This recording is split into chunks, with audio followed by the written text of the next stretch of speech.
Assalamualaikum warahmatullahi wabarakatuh. Selamat malam Bapak dan teman-teman semua. Kami dari kelompok 6 ingin mempresentasikan tentang konsep disiplin pegawai. Baik, sebelum masuk ke materi, perkenalkan dulu dari kelompok kami.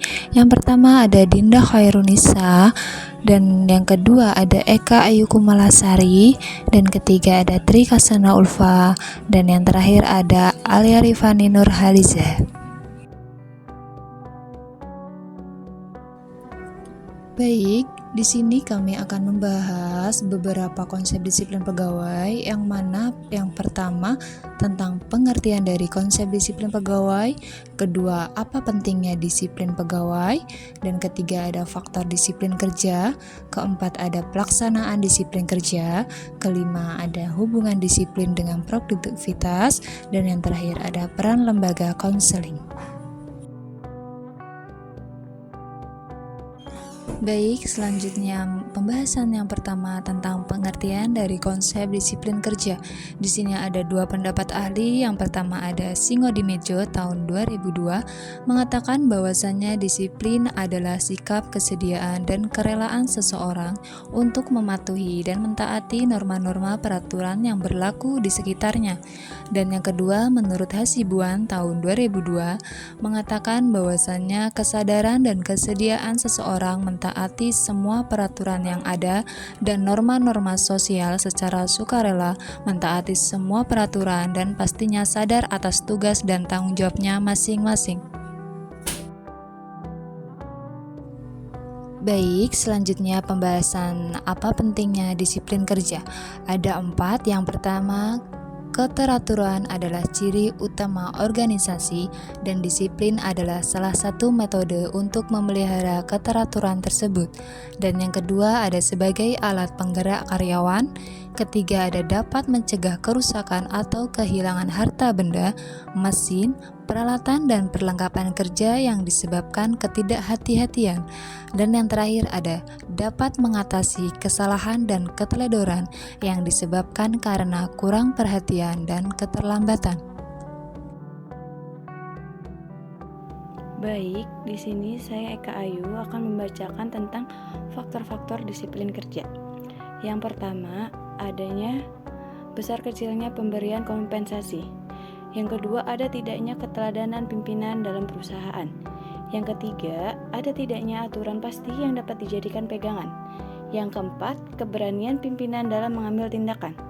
Yang kelima, ada tidaknya pengawasan pimpinan. Yang keenam, ada tidaknya perhatian kepada karyawan. Dan yang terakhir, diciptakan kebiasaan-kebiasaan yang mendukung tegaknya disiplin. Oke, selanjutnya ada pelaksanaan disiplin kerja. Perusahaan atau organisasi yang baik berusaha menciptakan peraturan atau tata tertib yang akan dipenuhi oleh seluruh karyawan. Peraturan-peraturan yang berkaitan dengan disiplin. Yang pertama, ada peraturan jam masuk, pulang, dan jam istirahat. Yang kedua, ada peraturan dasar tentang berpakaian dan bertingkah laku dalam pekerjaan. Yang ketiga, ada peraturan cara-cara melakukan pekerjaan dan hubungan dengan unit lain. Dan yang terakhir, ada peraturan apa yang boleh dan tidak boleh dilakukan oleh para karyawan.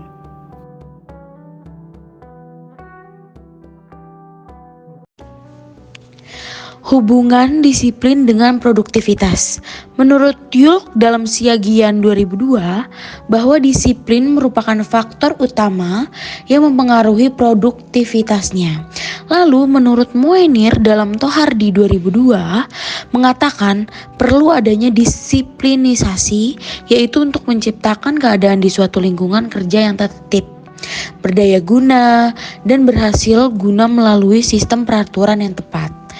Lalu menurut Tohardi tahun 2002, adanya peraturan yang dijalankan atas kesadaran dari dalam diri para karyawan akan mempengaruhi produktivitas kerja.